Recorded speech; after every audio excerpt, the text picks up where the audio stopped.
Hi everyone, this is Jason Zac from Nathaniel School of Music. In this lesson, we are going to practice a few things with respect to harmony. One is modulation, or some people might call it reharmonization, using the major to its relative minor. A very simple, age-old, ancient trick, if you will. And we'll practice some very common resolutions at the end of the progression, which are very, epic sounding or very adventurous or very tried and tested cadences as well. And what I thought of not doing in this lesson is show you the 2-5-1 progression exclusively, because we've done that in a few lessons. We've done that in a lot of lessons, so do check those out. So this one would be more geared on the toggling effect of the major and the minor, if you will, or the relative minor. Also, the use of simple suspended chords, and also how you can do some interesting modulation along the way to create something which could be very diatonic or maybe not so diatonic. So you have a key and a scale in music. A lot of people, especially when you're teaching music or in recording softwares and technology platforms, they just say the key is C major. That doesn't actually make sense. The key is C and the scale is major. Or in that major scale, there might be a mode, which are the 7 modes of the major scale. So it's a very crude or shortened form when you say key. So yeah, we've done another lecture on what is the key, scale, mode and raga. We've even compared and contrasted everything with our Indian culture, with the Western, with the classical and the jazz and whatnot. So a few lessons to check out. We leave that in the description. So before we get started, get your keyboards out, play along with me, because another value add in this lesson is you're going to learn chord inversions, because the melody you heard in the beginning, well, it's kind of a melody, isn't it?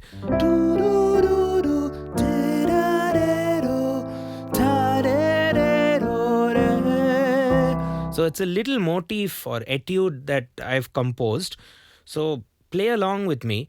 And you might want to also get my handwritten notes, which will be available on our Patreon. We've also notated most of these variations, at least the ones which are essential. Sometimes I might go astray and talk about some other variations that just pop up. So stick around till the very end.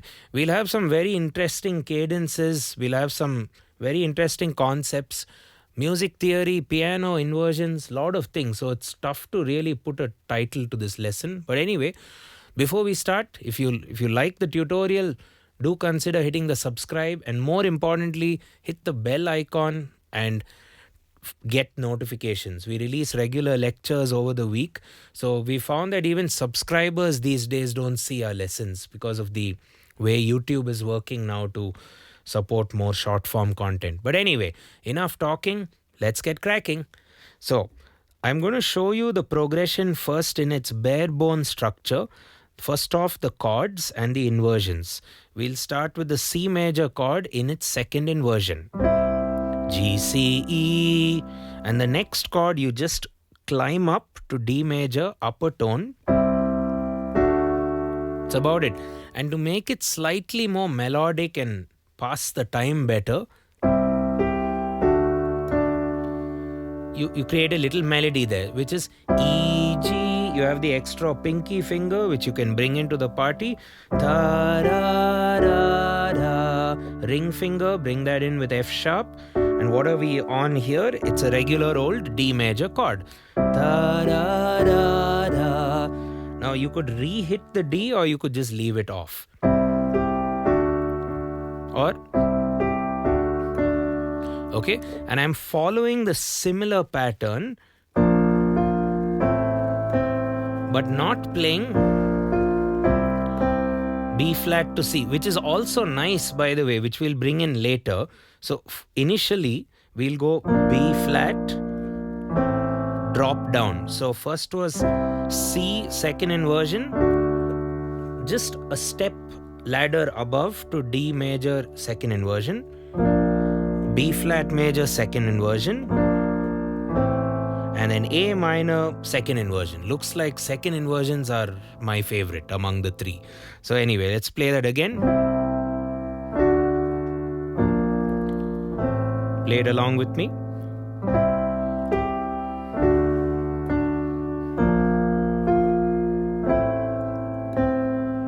Last time.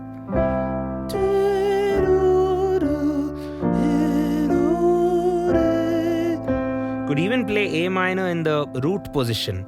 Anyway, coming back. A flat major now, the 6 flat major. Again, I'm preferring the second inversions. So what happened there? 6 flat, 7 flat major. Back to the root, but Sus4 of the root. So a Sus4 chord will remove the major third and drift to the perfect fourth, which resolves perfectly. Perfect fourth to major third. That's the whole progression. It's a rather long sequence, but yes, let's do it again. Without the melody, just the chords.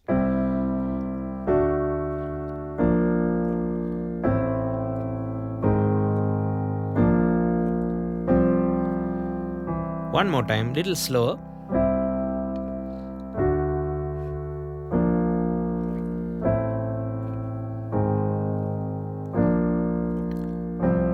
With the melody.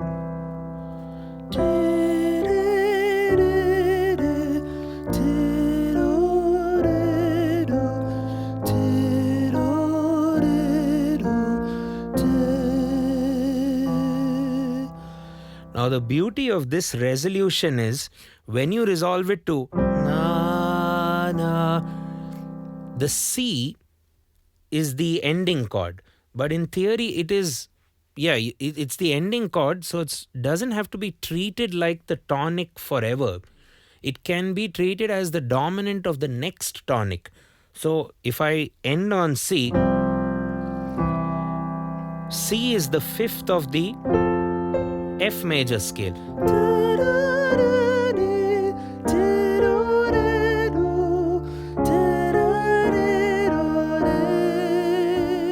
And now B flat is the fifth of the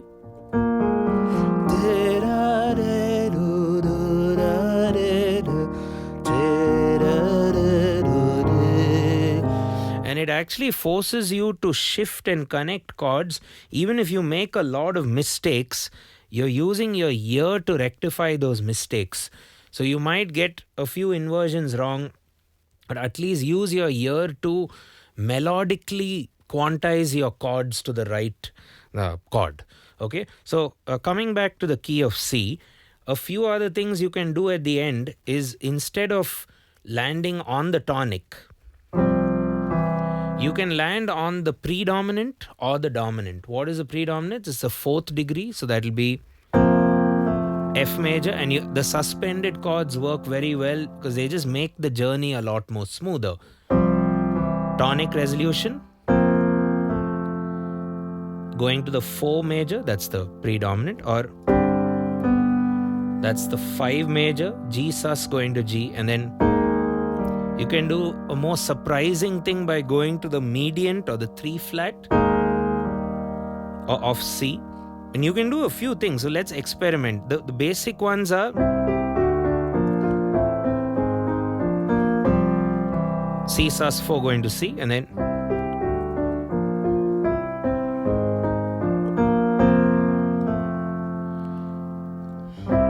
and that F can pull back to C because it's a Plagal cadence, so 4 going to 1. So it's a very beautiful resolution.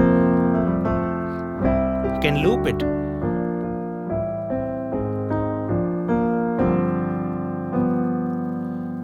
That's a G sus going to C. The primary dominant of C major takes you in a nice cycle, also known as the authentic cadence or the perfect cadence.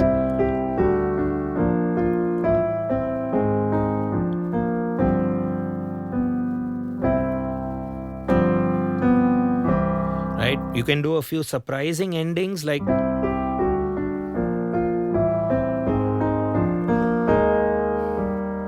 da-da. See, you're not pivoting on that CB. Instead, just giving a more surprise ending. Or maybe you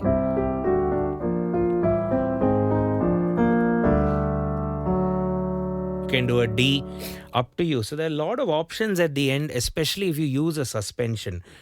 Now coming to the basic modulation technique or the reharmonization technique which I wanted to share in this lesson. Yes, at the end you have all these suspended chords going to their respective majors, but any of the chords you have in the current progression, which is C major, D major, B flat, A minor, A flat, B flat, and then the C, any of those chords could be replaced by their relative minor.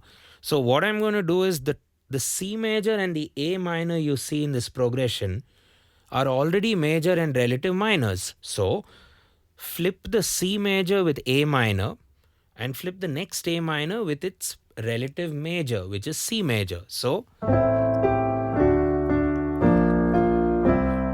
you get a different feel compared to starts grand and then dulls down, while more hopeful, even more hopeful or epic now, and then the resolution. Similarly, you can replace the D major chord with its relative minor. So you need to remember your majors and your relative minors. We'll have my notes available. You should definitely consider becoming a Patreon member, because all the notes, notation, these days animated files and MIDI files, a lot of things are available there in one simple post.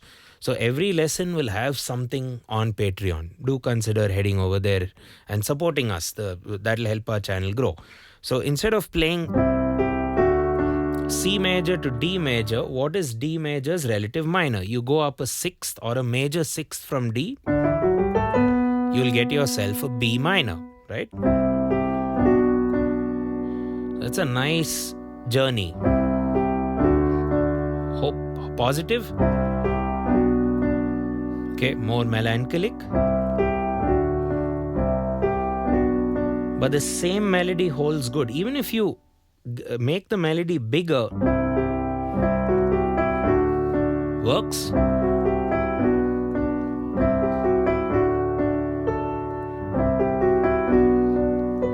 It works exactly the same for the same melodic information. So you can replace a B flat with its relative minor, which is G minor. So you can now do combinations between that. Or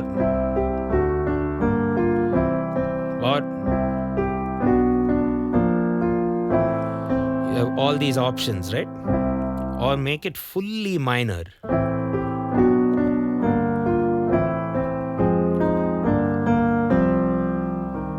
Even that minor. But anyway, so even that A flat major and the B flat major you see there, A flat major's relative minor is F minor, right? You need to remember that. It's a very important concept. And I find students trying to get the minor from the major. You should also get the major from the minor. That's equally important. C major's relative minor is A minor. A minor's relative major is C major. Both are equally crucial as a music theory person. Similarly, B flat major's relative minor is G minor. So map that out and play around. That's basically the purpose of this lesson. And you have this melody which is flowing. It's just it's just a kind of a ladder-like melody. So yeah, that's basically what I wanted to share in this lesson. You have a bunch of chords, 1, 2, 3, 4, 5, 6, 7, 8 chords. The 7th and 8th chord, the 7th will always be a suspended resolving to its namesake major. However, that 7th and 8th chord root could be anything really. You could resolve it to C, resolve it to the predominant F, dominant G, or mediants and other entities. You can also play the Csus4 and make it an almost endless progression by going to the next scale. So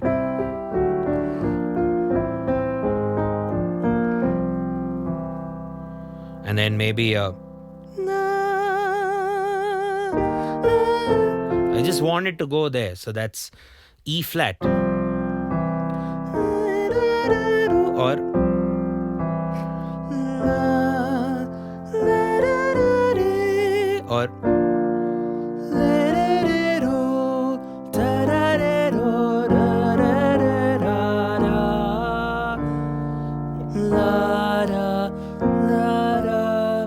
so it's a very intuitive way to grow as a pianist because you're using your ears to propel the music forward, or at least the harmony forward. Okay, so before we pack up, let's try a minor resolution. It's been very major and relative minor-ish. So just some food for thought. You can play. You can do maybe a 2-5-1 at the end and resolve to a C minor. That could also work. So if you do a minor 2-5-1, that would end up being D, F, A flat, C, which is a D minor 7th flat 5, G7th, the usual dominant. You could play a Csus4 and it gladly resolves to C minor.